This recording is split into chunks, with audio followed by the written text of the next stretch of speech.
The following conversation is with Guy van der Auwera. Guy is on the northern part of the Antwerp Union in Belgium and has raced at the top of the race sheet on the federation and the national level. Guy's pigeons have had success for other fanciers all around the world. Guy goes into his history and what he does to prepare his pigeons. I really appreciate Guy's time, and I think you're going to love this interview. Thank you.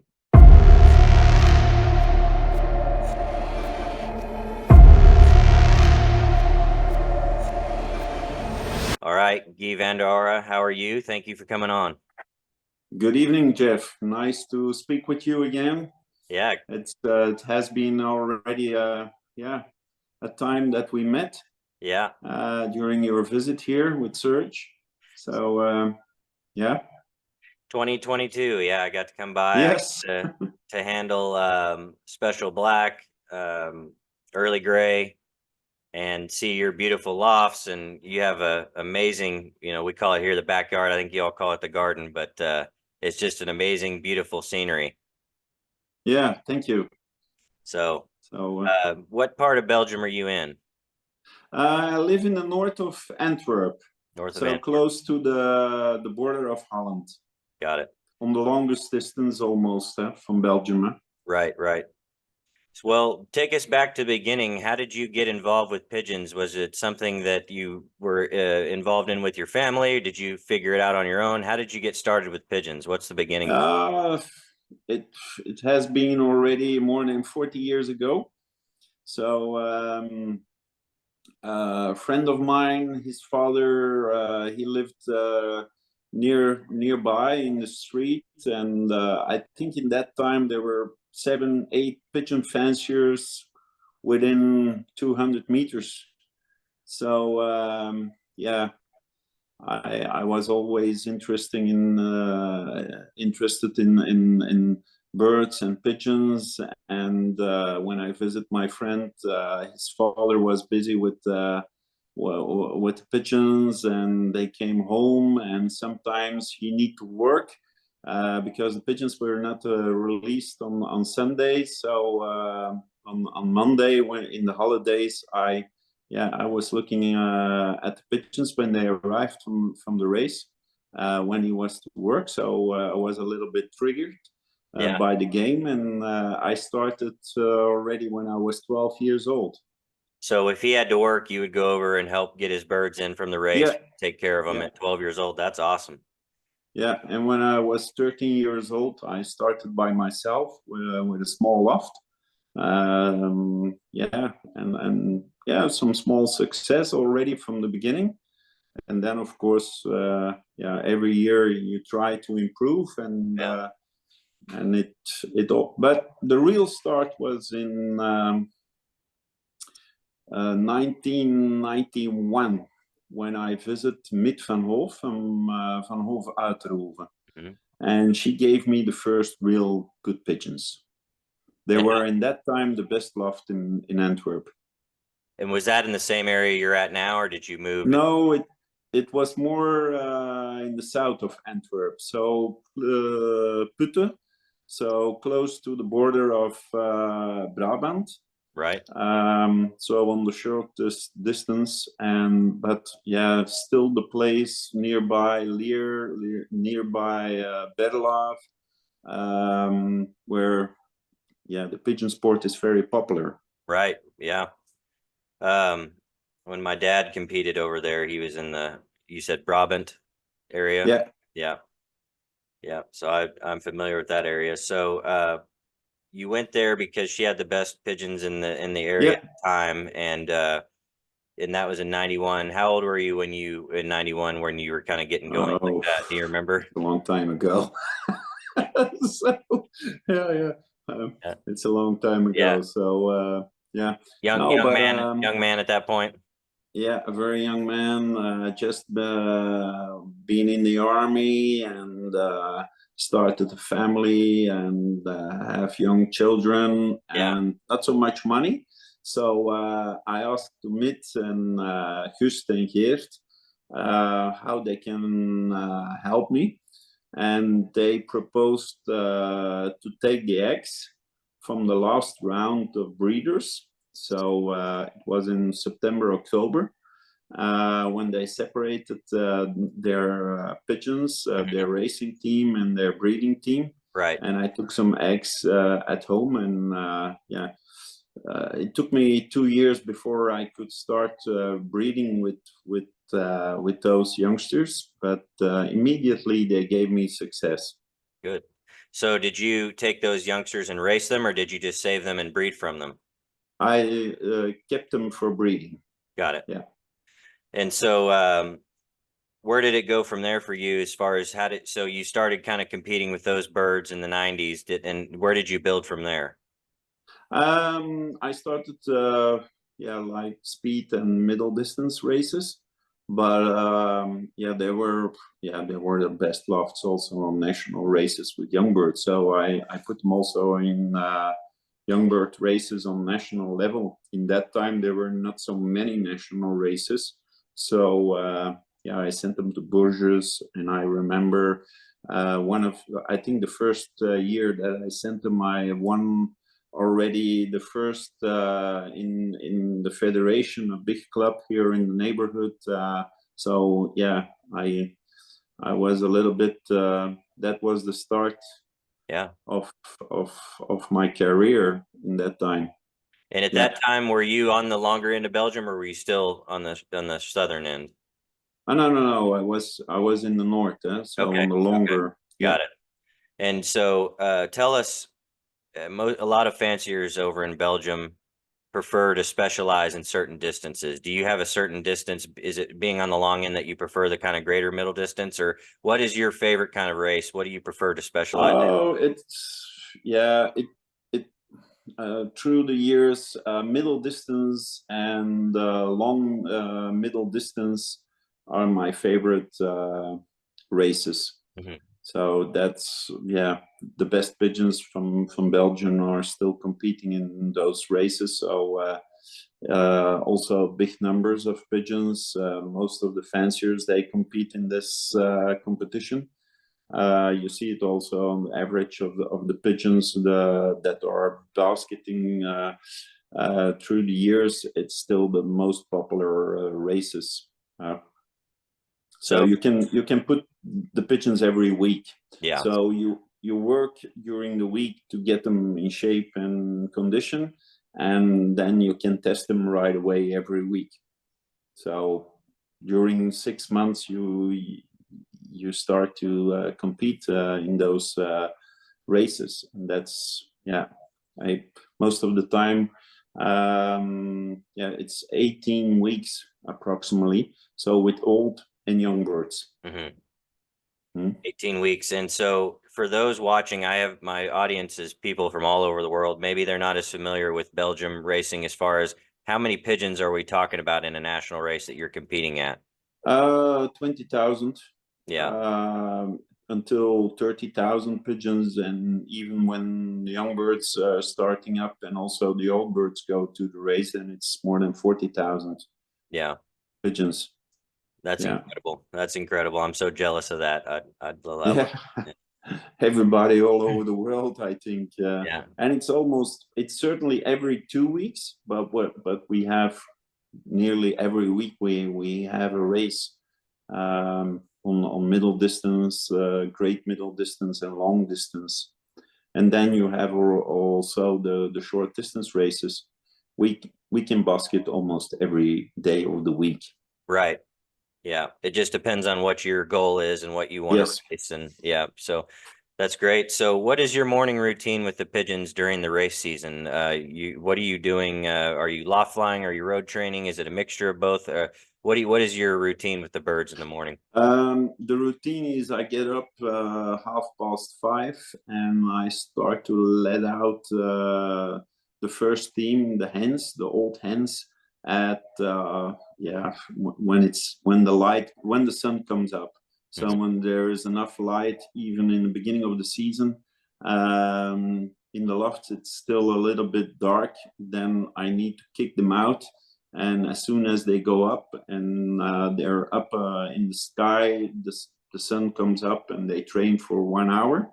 So the first team, because yeah, during the day, I must say around 8:30, 9 o'clock, I need to start with my job. So I do everything in the morning. Right. So I let out the old hens first because in that time there are no other pigeons in the sky, and they fly for 1 hour. I call them inside, and then I let out the males. And afterwards, yeah, one team of young birds, if I still have time. And then in the afternoon, when I, yeah, almost on my way home from visits from fanciers and clients, I send a message to my son that he let out the young birds. So when I'm at home, I can call them in and, yeah, let another team young birds also train for in the evening. So that's my routine during the day. So I do most of yeah, everything in the morning. So I do during that day train around the loft. I do the breeders and I put everything. Yeah, the feeding and the drinkers, refreshing and everything. Yeah, the cleaning, it's easy. It's automatic boxes. Yeah. So that's not so much work. But most of, yeah, I never know when I'm back home. So I try to do everything in the morning, only once a day. So Right. no road training, no training 2 times a day, only one time. Yeah. But the training is very intense Right. for the pigeons. Yeah. And so when they come in, what are you doing feed wise? When they come in, there's always some sneaky mix ready, so that they really like. And then after, yeah, when they calm down, certainly the males, after 20 minutes, they get, in the beginning of the week, they get a portion of light food. So the hens, they get lady mix, and the males, they get sport light. And then, yeah, near the basketing day, they get more, yeah, ultra sport and heavier, so more fat, and depending the weather and the distance, I start at the end of the week earlier to feed them a sport mix. So you kind of build them up as the week. Yeah, Okay. yeah, build them up. Look, even in the light and the lady mix, there's enough energy, but it's more, yeah, the ultra sport, it's really fat food Mhm. and a lot of carbo inside, Yeah. so you can easily build them up, but they're always on the same level. Beginning of the week, they only get a little bit more fibers, so to clean them up, to detox, and that they still eat enough food at the end of the week. What about grit? Uh, every day. Every day. Yeah. Yeah, every day, all the birds, breeders, young birds, racing birds, I give them like a dessert. Right. Yeah, So once they yeah, finish their feeding, you give it to them to kind of yeah, help yeah, digest. yeah. Yeah. The super grit mix, so with all minerals, grit stones, yeah, what they really like, it's all including, so it's very easy. Yeah, Yeah. but So, that's what I like, that yeah. I don't have the time to mix Right. something together. It need to be, I open the bag with food, I put it in a container, and everything is inside. The grit mix also, the minerals are inside, the grit is inside, so it's ready to use. Yeah, that's great. Do you do anything in the water during the week? Any supplements, anything in the water? So in the beginning of the week, the first 4 days, they get health balance. It's a product what's proven. It's with a study, it's with a registration that proves that it's antibacterial. And the day of basketing, and when they return from the race, they get the high 100. with electrolytes Hmm. and aminos and energy to recover, to build up. Yeah, To that's the only repair. thing Yeah. what goes in the water. Yeah. To repair from the race, they get it. Yeah. Amino acids helps build them back up. The electrolytes help replenish the fluids they lose. Um, so let's go back to when you're pairing up your breeders for breeding season. When you're getting ready to pair them up, are you vaccinating? Are you medicating? Are you doing anything to get them ready for breeding season? Is there a routine for that? Yeah. So after, yeah, it's a whole year. It's during the molt. It's during the still season that yeah, the help need to be for 100% the whole year. Right.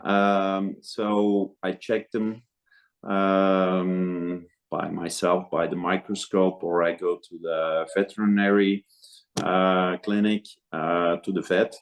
That I'm sure they all take the vaccination against paramyxo and rota.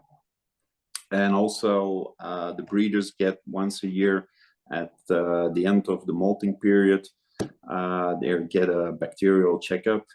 And then I decide with the vet what to do.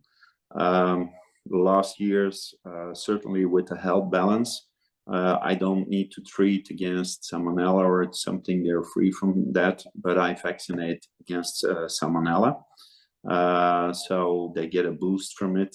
And you see it also in the breeding results the last year that they, yeah, look, I can wean, when I put 20 pairs together, I can wean 78 or 79 youngsters from the 80 youngsters that are possible. So it works out very well.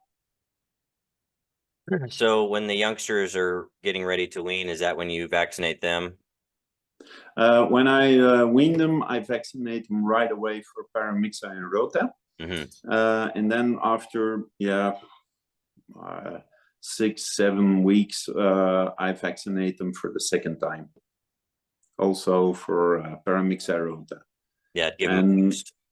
yeah, again, a boost. And that, look, when you wean them, they're very young, so they will not have enough immunity for the whole year, but certainly for the first weeks and the first months. And when you boost them again after 6-7 weeks, yeah, it covers the whole year. They're Yeah. protected. Yeah. And then afterwards, I vaccinate also for the pups. So do you use some of the sprint races to kind of get your pigeons down the road and road training? Yeah. Okay. Yeah. So the young birds, they go 4 times to a sprint race. So 2 times 100 kilometers and 2 times 200 kilometers. The old birds, depending the weather. Right. They have enough experience. In 1 week, middle of the week, they do 100 kilometers. And during the weekend, they do 200 kilometers. And then they are ready for 300 kilometers.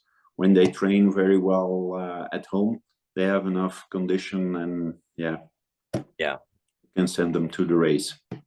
Yeah, that's a big advantage you guys have there to be able to do those sprint races. For me, my old bird season is going to start this Saturday at 150 miles. Yeah. So we have to drive a little bit to get them, back on the road a little bit. They could do it without road training, but it just kind of helps get them ready. So having that's great. I normally also do 3 times until 30 kilometers road training, Mm-hmm. but it could be that I do in the morning once and in the afternoon. And then, 1 day later or 2 days later, I do a 30-kilometer toss, and then it's done. All right. Yeah. So for your young birds, are you doing anything, any sort of system? Some people darken, some people use lights, some people do motivation. Are you doing anything with the young birds?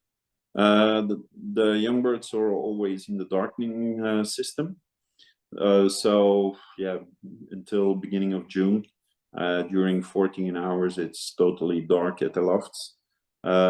So they are still with a full wing at the end of August, beginning of September. Mm-hmm. And Yeah. Are you mating them up or doing anything motivation wise, or just flying to the Yeah, I perch? split them up when the nice races come up, and then they're raced on sliding doors. So they motivated to each other. Some are paired up, some are jealous to the Yeah, other pairs, right. but nothing really special. Mhm. Certainly not on widowhood. I don't have the time, and Sure. yeah, yeah. So when you split them up, whenever you're going to basket the birds, you're going to go to the club. Do you let them see each other before that, or do they see each other when they come home from the race? Only when they come home from the race. Yeah. Yeah, and during the week, I let a small training task if I have time, or even that they train together on Wednesday, middle of the week.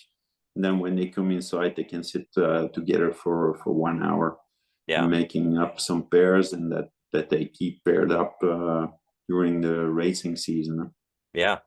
So how about old birds, cocks, and hens? Are we doing any motivational system with them, or is it the same kind of system? Or Yeah, the most of the I tried everything. So with double widowhood and partners who are staying at home, and in my experience, the best is that the partners are at home, certainly when they come back from the national races. yeah, For sprint and middle distance, it's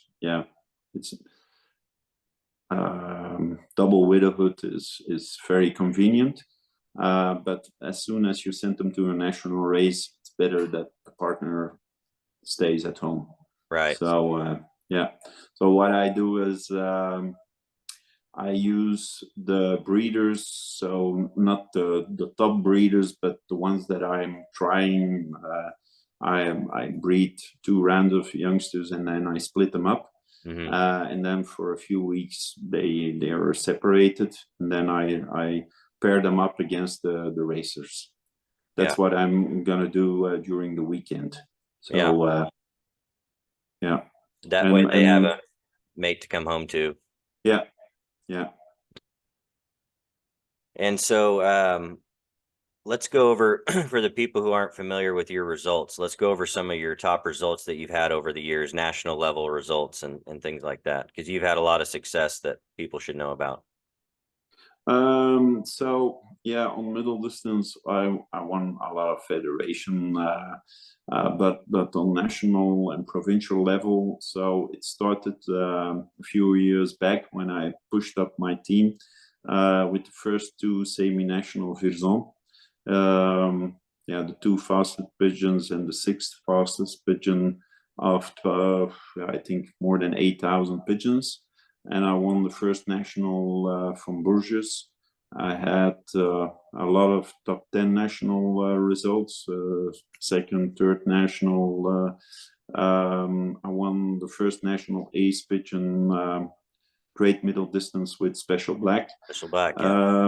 I won a lot of first provincial races from great middle distance and also from middle distance. So it has been very successful. Yeah, Yeah, exactly. Yeah, I tell people all the time, I've been very fortunate to handle some of the best pigeons in the world all over different places. And Special Black is definitely one of those hens that, for my preference, is one of the finest hens I've held. She's just super. yeah. It started with the mother, I Oh, must really? say. Yeah, B Special. Right. She won first national section. Then afterwards, I won the first national semi-national Vierzon with the father from Special Black, so Black Hawk, and I mated them together, and yeah, that was very successful pairing. So and that's the line I was building up now the last years. Yeah. Yeah, And I noticed when I was looking at the pedigree, because you just did an auction recently with Feathers Elite Pigeon Auction, and I was lucky enough to get one of the males that you bred. It's a grandson of Special Black, but I see you did a co-breeding. Can you talk about some of the co-breedings you were able to do? Because that seems yeah. to be really smart to be able to take a national ace like you have and pair it to a national ace cock and use that as, a way to push things forward. Look, that's the advantage when you have such a super bird. You can do some really interesting co-breeding with also first national A's and big winners like the Golden Prince from Gino Clique. You have also the last year was very successful with the co-breeding that I did with Rick Hermans with Chucky. So the first national winner, very strong family.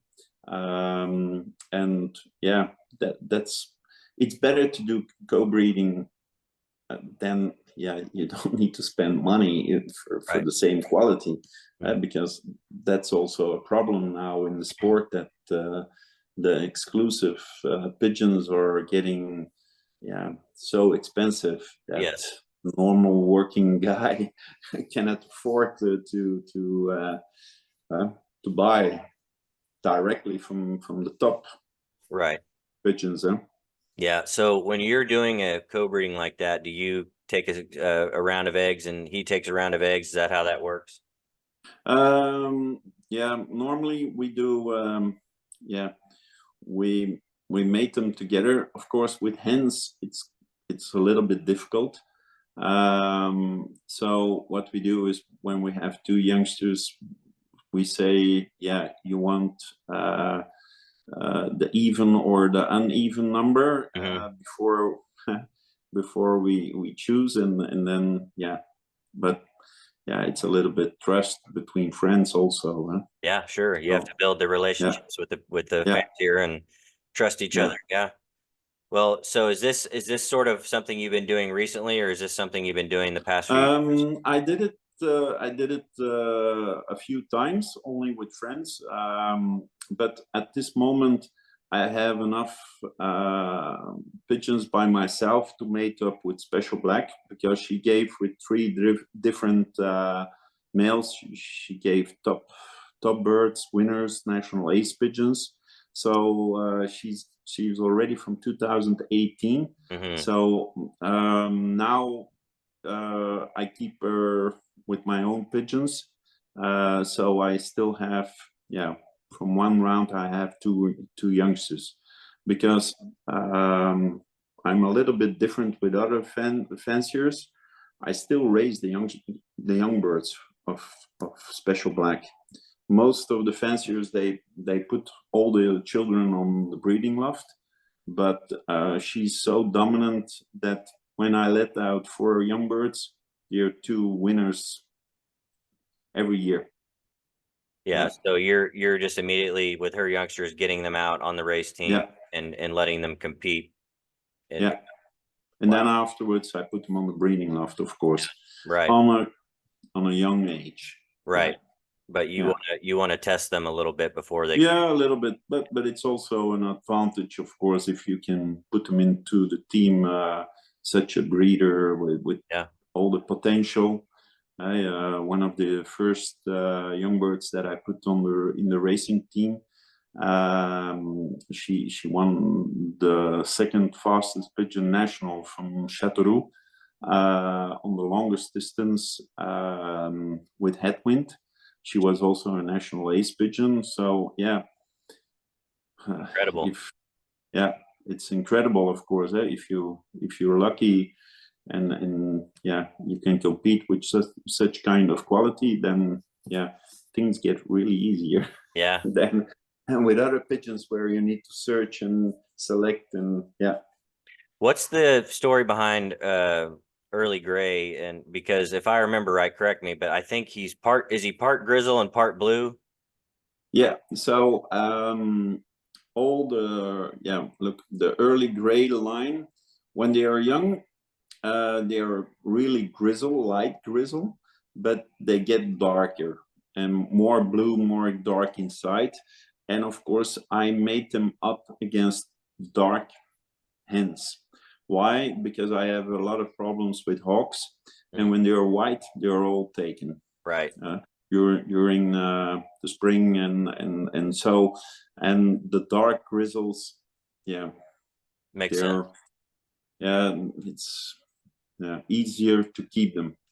So that's a little bit, the grizzles have a little bit of disadvantage on with their color, that they attract more the hawks, that they are more taken by the hawks than other pigeons. Huh? Yeah, exactly. Yeah.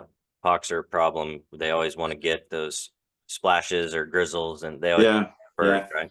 Unfortunately. Well, what's some of his accomplishments? Because he's one of your top pigeons, right? So Early Grey was from the beginning a very special pigeon. As a young bird, he won races as a yearling bird and as a old bird.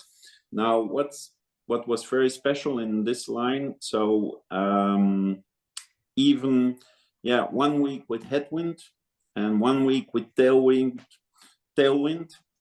he could win the race. And he gave this. They're very smart pigeons. They're a little bit limited, so 580 kilometers. It's the maximum, but they're very smart. And they do very well all over the world. So headwind, tailwind, he performs, and his youngsters' offspring seem to do that too. And you sent me, before we met, you sent me some information that somebody, was that here in the States at that race, or was that? It was in Mexico. Mexico, okay. And that was from Martis. It was in Mexico. Yeah, some birds that Martis had. The same line. So, the grizzle color came from Wim de Troy, from the hen Snow White.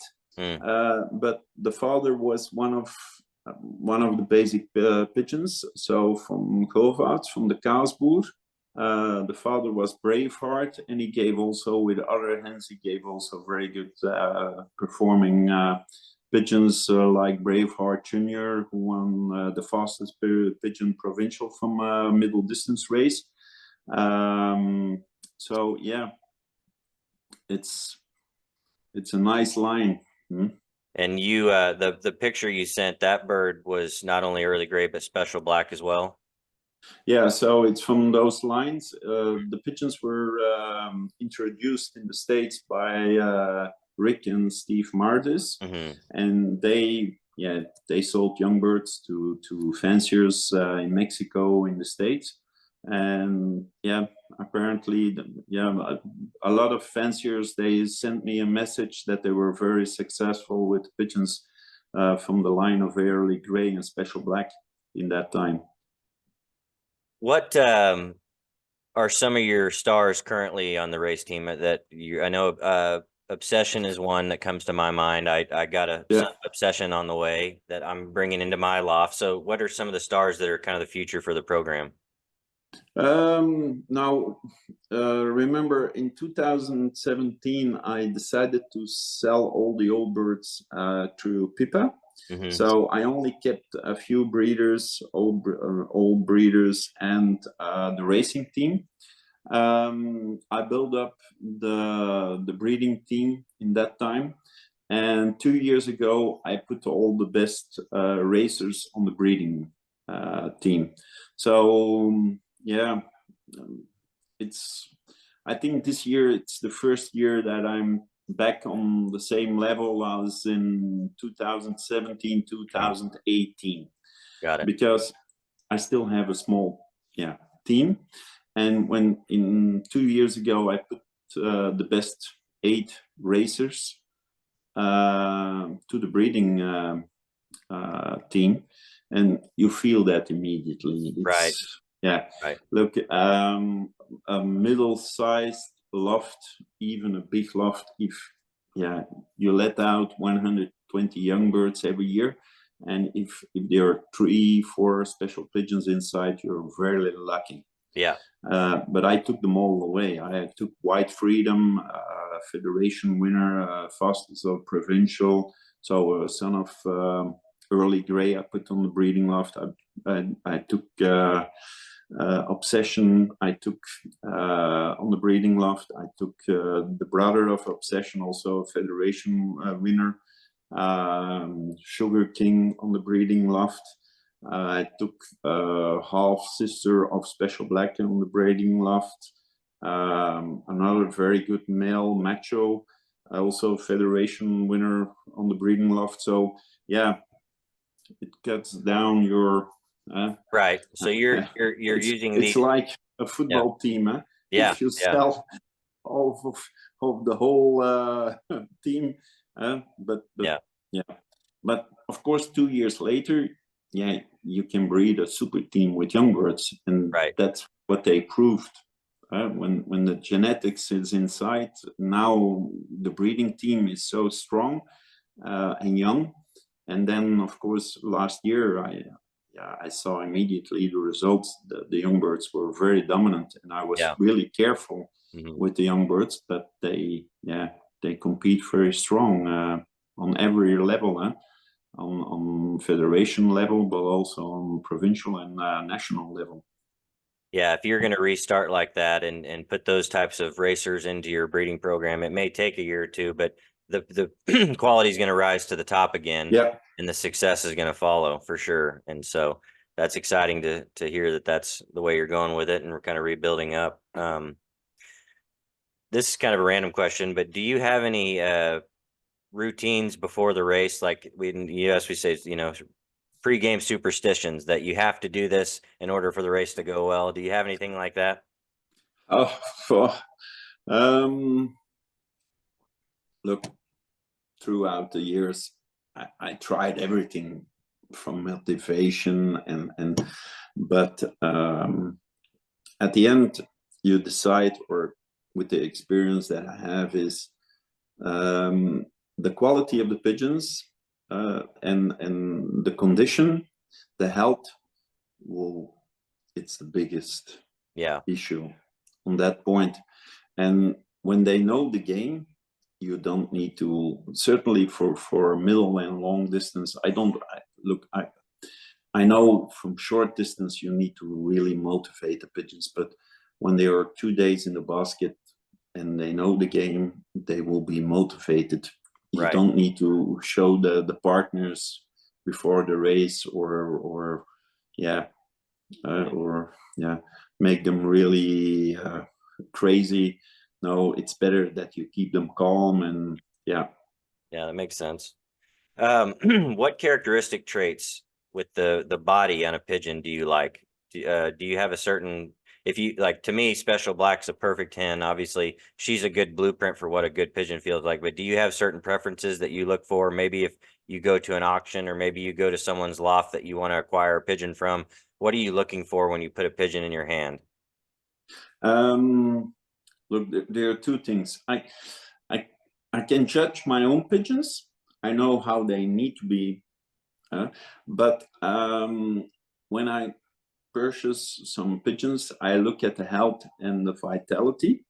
But certainly, I see to the pedigree, and I like in every generation that there are big winners. Mm-hmm. So sometimes you see incredible results by a pigeon, and then you see the parents and the grandparents, and you don't see any special results in those pedigrees. And yeah, and afterwards, with the experience that I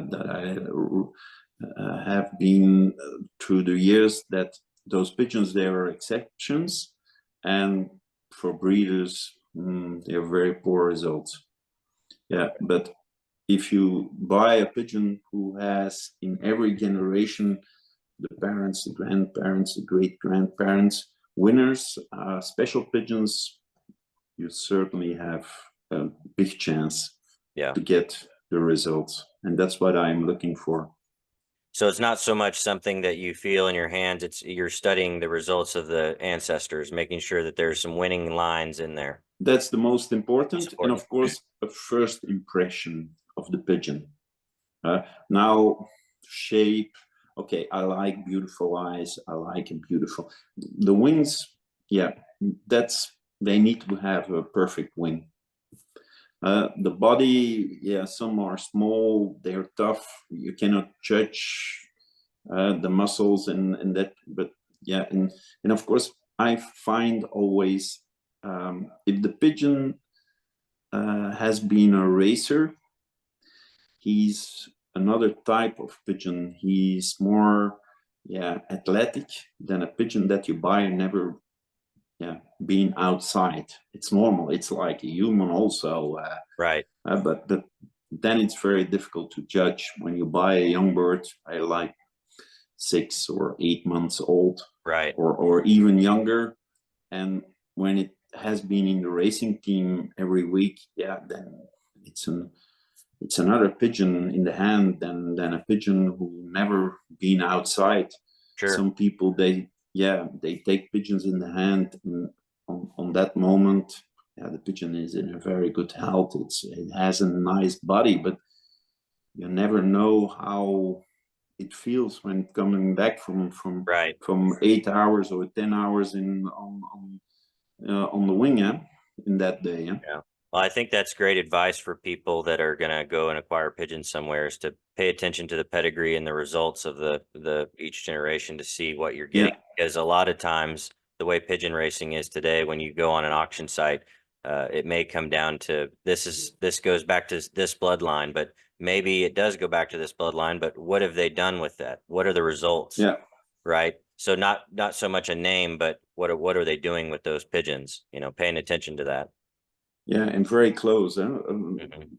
It's better, of course, to take a young bird from directly winners, and you see also that the parents have been winners, and the great and the grandparents. So in every generation, but that it's not 2 generations already that you don't see any results, because then it's getting really difficult. And Yeah. certainly when you make a pair where uh, like like let us say when the parents never has been raised, and the grandparents, okay, they're directly from super pigeons, but you skip already the selection of 2 generations. It's too much. Okay. And then when you put those 2 pigeons together, oh yeah, that's You're kind of gambling at that point. yeah. You're kind of hoping Yeah, hoping that it works. Got it. And so, what is a perfect wing to you? Are the flights long and thin more so? yeah. Okay. Because there's going to be Flights, people watching the, that may the not the know what a quality perfect wing is. of the feathers need to be soft. Hmm. Um, yeah, small, long feathers, but it need to be balanced. Yeah. That's the most important. Right. So, do you have a proudest moment when you've been racing that you can look back? I know you've had the best top level success you can have. You've won many races. Is there one that sticks out to you that you can remember as your favorite moment? Yeah, there are 2 moments. I remember, Bourges was always my favorite race, and I won first provincial, and then on one day in the morning, the weather forecast, it was not so in my favorite, but the weather changed on the way. Hmm. So, but in the morning, I didn't had any expectations to be, and then of course you see I'm on the longest distance. You see the pigeons arriving through Belgium, Right. and then you know approximately what time that you need to take a pigeon, and then they surprise you. You see a pigeon arriving with the speed incredible, go inside, and then you think, oh Jesus, what's this? And then you're looking at the results, and you see your name on the top position. That's incredible kick. Yeah. Yeah. And I was lucky in the same year. So a few months later, Special Black. So when I won the race, Bourges National, I could not basket Special Black. Oh, really? She had one eye cold Mm. that week, so I let her at home. And the week after, I sent her to a speed race, and she won the race. So she proved. And then she started. She won a federation. She won Mhm. top positions. And yeah, two races before the end of the season, we had a race, and she won in the same minute. She won the third national, so she could win. She was very close to win the first national, and friends of mine, they were phoning me and they say, "Yeah, pity, you could have a fantastic result, two Right. times first national in the same Right. season." And I say, "Yeah, look, but this could be my luck." And they say, "Why?" Yeah, I say, "Yeah, but now she has a chance to become the best ace pigeon of Belgium, because when a national race, when a bird wins a national race, yeah, you will not send her back to the national race." Right. So she won the third national, and I remember in that time the very good fanciers. They were in pole position. They had an incredible result already.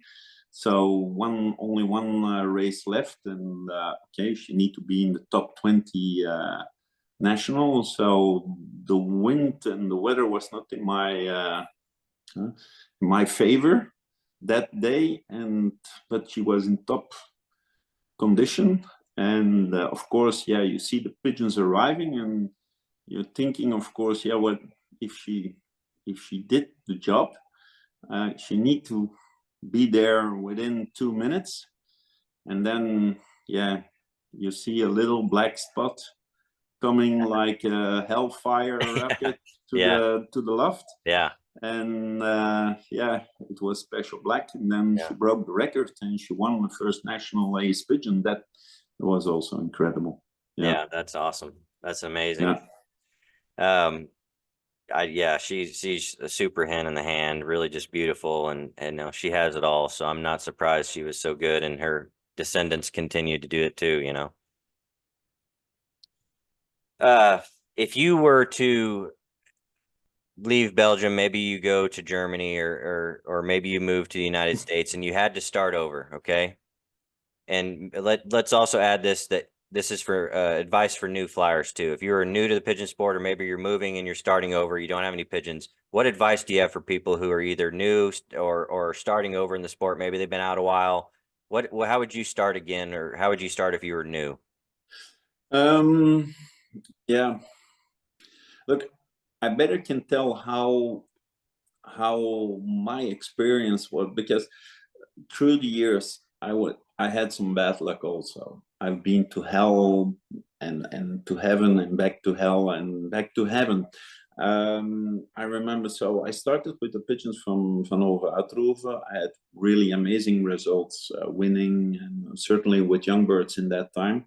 But in 2002, during the night, they almost stole all my pigeons.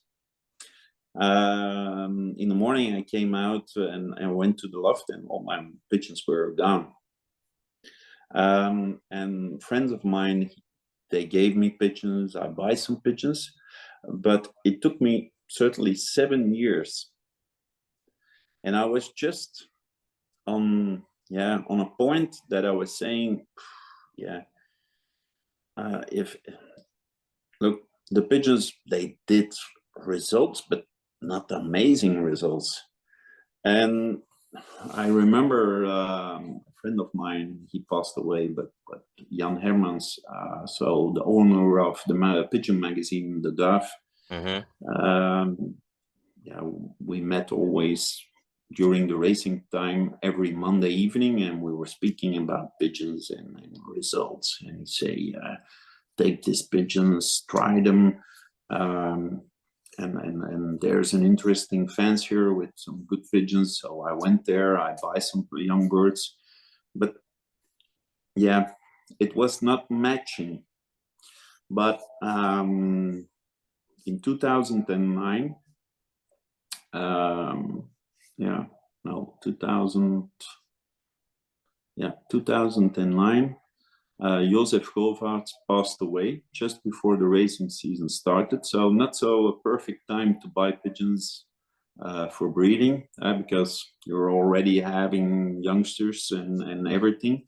So he told me, yeah, but at that point, nobody knows him, but he had the best pigeons in Antwerp. I say, yeah, I tried already to buy some pigeons, but due to his illness, it didn't work out. So I went to the auction. I buy 3 pigeons, and the next year it was totally different. We had a big race in Union, Antwerp with the young birds, and I won the first 2. Wow. And it were directly children from those 3 pigeons. And they were 5 minutes faster than all the other pigeons. That's incredible. And within 3 years, they kicked out all the other pigeons in no time. Yeah. That's incredible. So that's, of course, you're trying, your selection is still going on. You believe in your system and you do the job, but you need to be motivated. And on a certain point, you need to have a little bit luck that it gives the results that you want.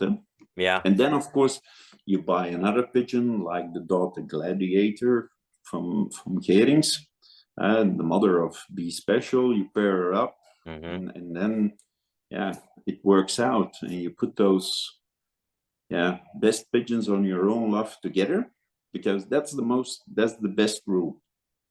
You select, you try, you put the best together, even if you, it all started with 5, 6 pigeons, huh?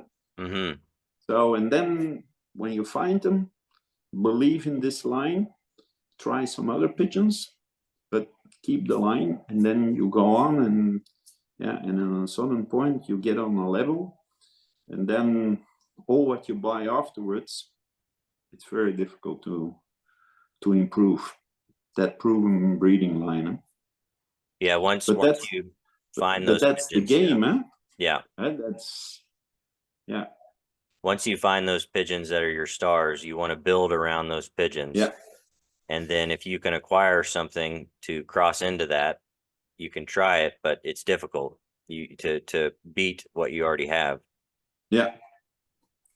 If they are equal, it's okay. Yeah. You're having a fresh line. Right. If they are less, you need to kick them out. Yeah. And every year I buy some pigeons that I try, and it's always from the best lines and from the best fanciers. But if they don't show themselves right away, I don't spend any time afterwards. Yeah. So you got to be selective. Is there anything else that I haven't covered or asked you here that you'd like to add? Yeah, look, I believe also in not the motivation, but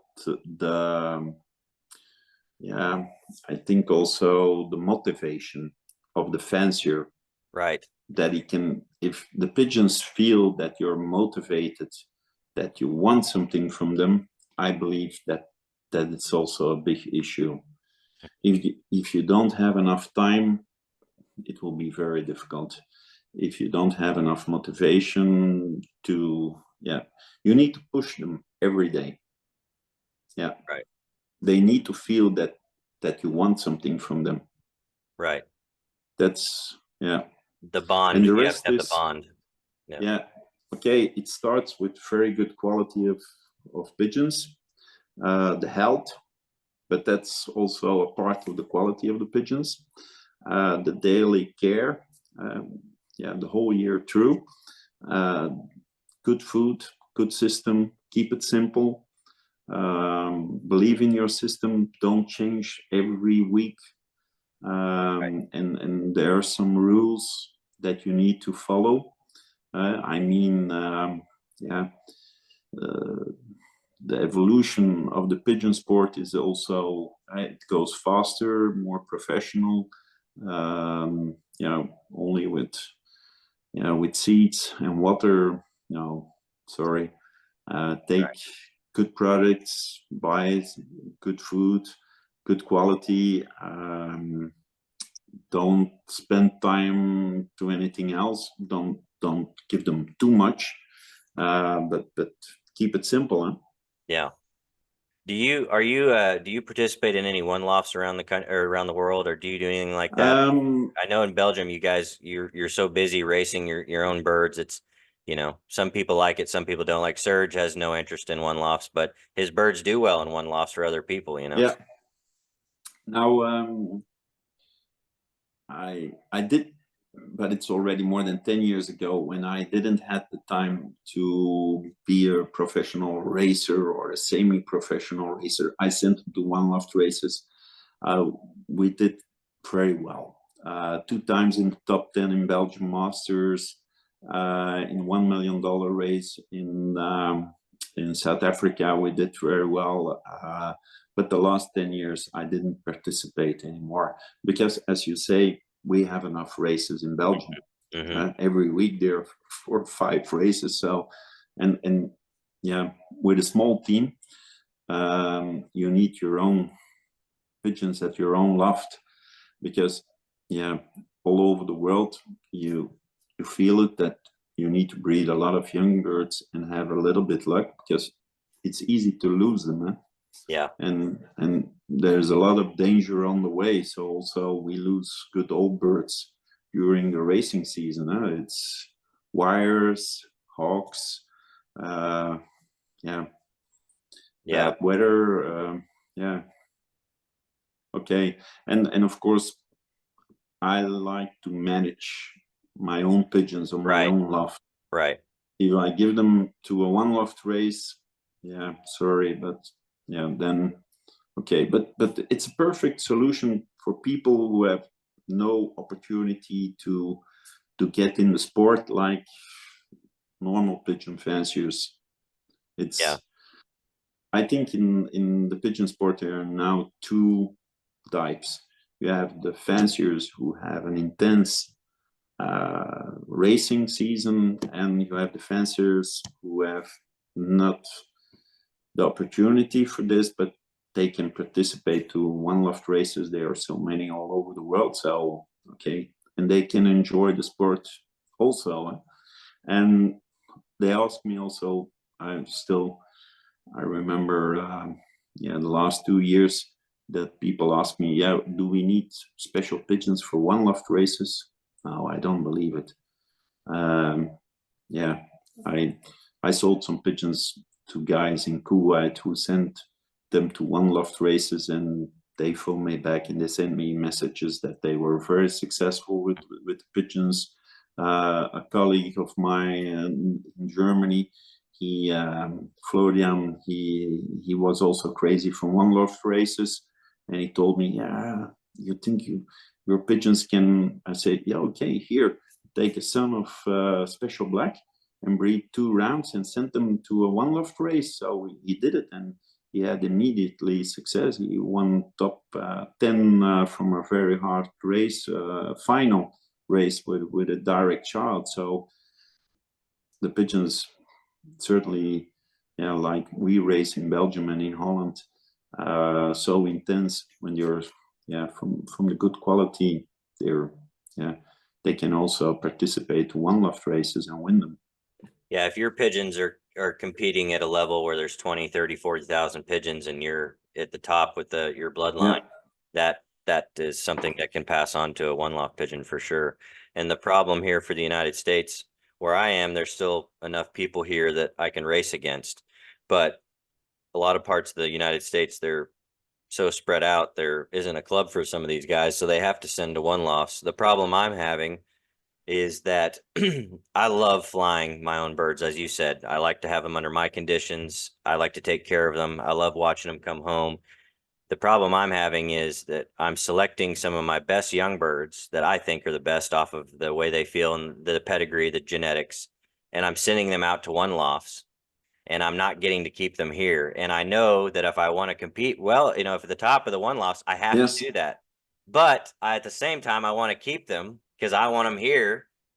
So it's a little bit difficult for me because I still, I still love and prefer flying my own pigeons here.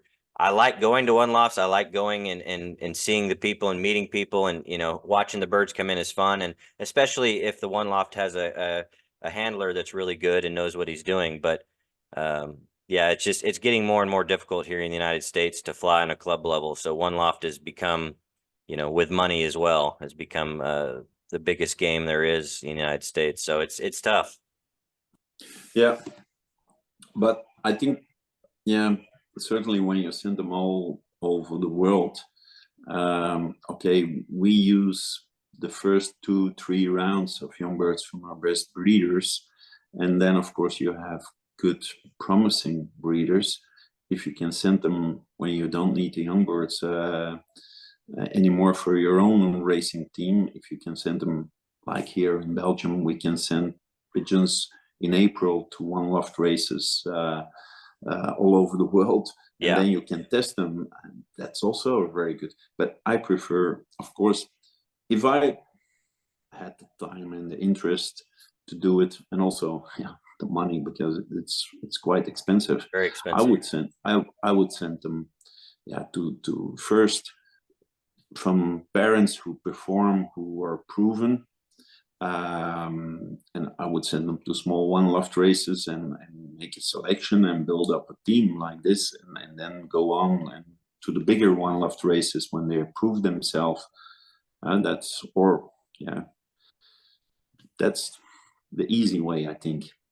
Yeah, and I've kind of have a similar strategy to what you're doing with some of your co-breedings. A friend of mine, David Williams, and he was first drop in a one loft, and I was right behind them. My bird was in that second drop by himself. So mine's a cock and his is a hen. So we put them together. Yeah. And so, we're trying to build up a bird that is, because a one loft bird's a little different where the maturity has to be quick. They have to fly home without motivation. They have to fly home to a perch. So when you get two pigeons together that have been able to do that at the top level, that's kind of what we're trying to do. And so, uh, my main partner Garrett is in Colorado and has done very well in one lofts and in flying in his club, and so we're trying to blend the type of family together that can compete at one lofts and club as well. So it's definitely a newer challenge because one loft still somewhat young. It's maybe 14 15 years. It was the past Yeah. 14 15 years it's kind of been getting going, so we're still trying to figure that out. But it's interesting dynamic that you guys have so many people over there in Belgium and that you can compete against, that you're not having to worry about it too much. But Uh, I I must say, yeah, I think within 5 years it will be another story. Also in Belgium, yeah, yeah. The future is not so bright. A lot of people are getting old and leaving the sport or die or stop racing. So, yeah, perhaps in between 5 and 10 years, a lot of fanciers also in Belgium, Holland, certainly in Germany, they only have one choice, and that's one loft racing. yeah. Okay, yeah. Do you have any thoughts on the solution to the future? Is there a way we can improve getting more people interested and more people in the sport, or do you think there's not much we can do about it? I mean, it's Um, I have an opinion, um, but yeah, I think certainly here in Belgium, we have one problem that the sport is on such a high level for new people. It's almost impossible to, without any help. It's I seen a lot of young people. I mean, between 20 and 40 years old. If they need to start and they don't get any help, yeah, it's mission impossible. But right, some succeed, huh? right, But yeah, there are no, there are no class or grades anymore. So, but that's also the nice part. Of course, you can, if you start in the sport, you in the pigeon sport, you can compete immediately with the top champion. That's also very special, but it's not very easy. Huh? challenging. Yeah. Yeah. So to me, it kind of seems like people need to reach out to some of these new guys and kind of help kind of guide them a little bit. Yeah. But remember, it takes it takes a lot of time. It's expensive, and it's a full year. Huh? Yeah, all So year. I think, I think only solution is perhaps a partnership for young people, and but you need to be lucky to find a partner, and also certainly for a long period. And then of course you need to be crazy from the game and from Yeah. pigeons, and yeah, Have to be but motivated. it's possible, huh? Yeah. Well, that's one of the reasons I've been really excited to be doing these interviews with some of the top pigeon flyers, pigeon fanciers around the world. And that's why I'm so excited to have you on, is that people are going to watch this, no matter if they're in the United States or Mexico or in the UK, Belgium, wherever they are, they can watch this and pick up some tips that they can learn from, because there are lots of people that'll never get to go over to Belgium and see you in person. So they get to see you Yeah. here now, and this is a big deal. And I know it's late there, and I appreciate you taking the time to do this.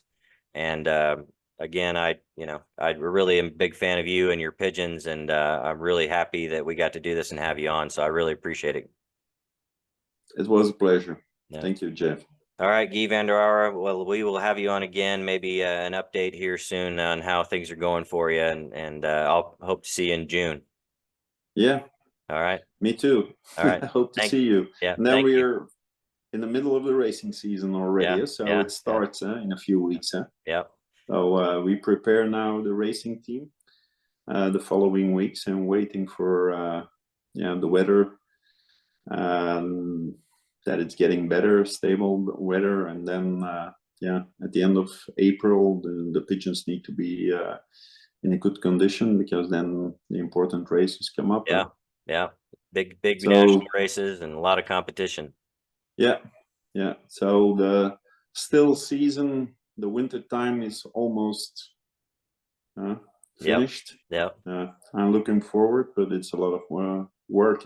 Yeah. Young birds, old birds, training. Yeah.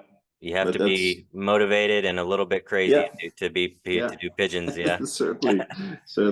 All right. Yeah. Well, I know it's late. I want you to get some Okay. sleep, and I thank you so much again, Guy. I really appreciate you. Yeah. You too, All Jeff. right. Have a All right. nice Well, day. you too. We'll Bye talk again bye. soon. Bye bye.